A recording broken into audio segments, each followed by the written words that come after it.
To the point programme में स्वागत है आपका। आज का हमारा विषय है ब्लू कार्बन क्या है। आइए सबसे पहले देखते हैं ये चर्चा में क्यों है।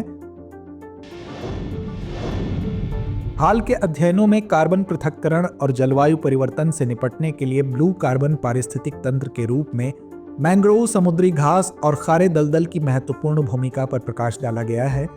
राष्ट्रीय महासागरीय और वायुमंडलीय प्रशासन के तटीय ब्लू कार्बन के अनुसार वे उष्णकटिबंधीय वनों की तुलना में प्रति क्षेत्र 3 से 5 गुना अधिक कार्बन संग्रहित करते हैं।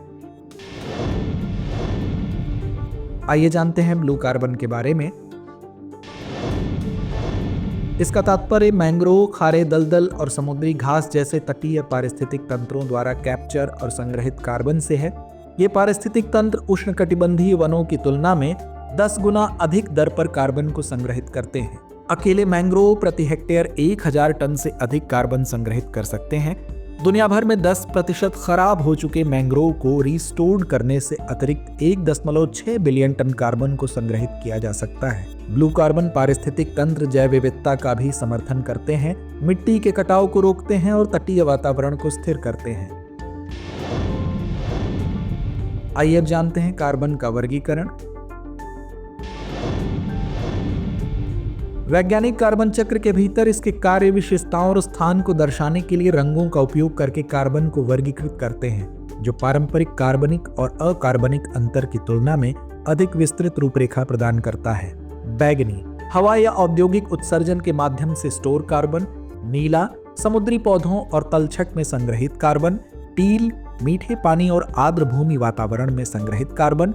हरा, स्थलीय पौधों में संग्रहित कार्बन। काला, जीवाश्म ईंधन के जलने से निकलने वाला कार्बन। ग्रे, औद्योगिक उत्सर्जन के माध्यम से निकलने वाला कार्बन। भूरा, कार्बनिक पदार्थों के अधूरे दहन से निकलने वाला कार्बन। लाल, बर्फ और बर्फ पर जैविक कणों के माध्यम से निकलने वाला कार्बन, जो अल्बेडो को कम करता है। आइए जानते हैं विभिन्न देशों द्वारा ब्लू कार्बन पहल के बारे में। ऑस्ट्रेलिया, कार्बन बाजारों में तटीय आर्द्र भूमि बहाली को कारगर बनाने के लिए उत्सर्जन न्यूनीकरण निधि के तहत ब्लू कार्बन विधि विकसित की। दक्षिण ऑस्ट्रेलिया में ज्वारीय बहाली परियोजनाओं ने महत्वपूर्ण पारिस्थितिक तंत्र को रिस्टोर्ड किया। इंडोनेशिया, समुदाय संचालित कार्यक्रमों ने मैंग्रोव को रिस्टोर्ड किया। स्थायी मत्स्य पालन के माध्यम से स्थानीय अर्थव्यवस्थाओं को आगे बढ़ाया है।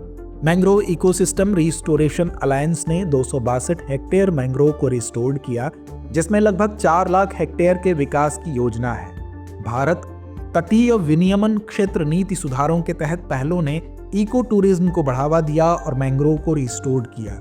मिस्टी कार्यक्रम का लक्ष्य 540 वर्ग किलोमीटर मैंग्रोव को रिस्टोर्ड करना है, जो सतत विकास और आर्थिक वृद्धि में योगदान देता है।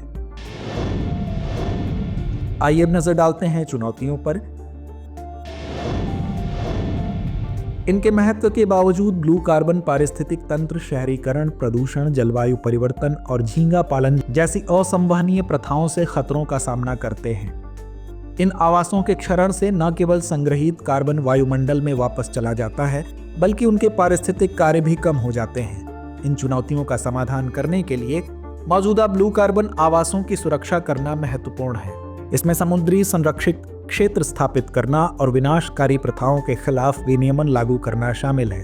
खराब हो चुके तटीय पारिस्थितिक तंत्र को रिस्टोर्ड करने के उद्देश्य से की गई पहल जैव विविधता में सुधार करते हुए कार्बन को अलग करने की उनकी क्षमता को बढ़ा सकती है। तो आइए अंत में नोट करते हैं आज का अभ्यास प्रश्न।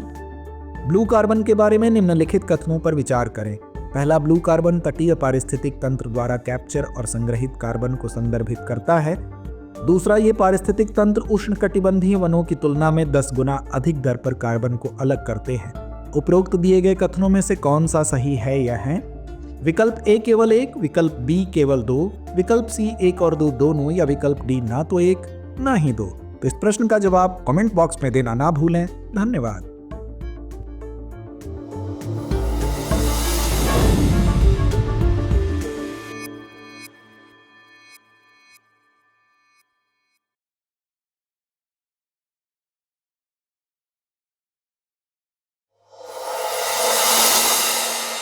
डियर व्यूअर्स, अपने एग्जाम की तैयारी को और बेहतर करने के लिए हमारे चैनल को लाइक, शेयर और सब्सक्राइब करना न भूलें।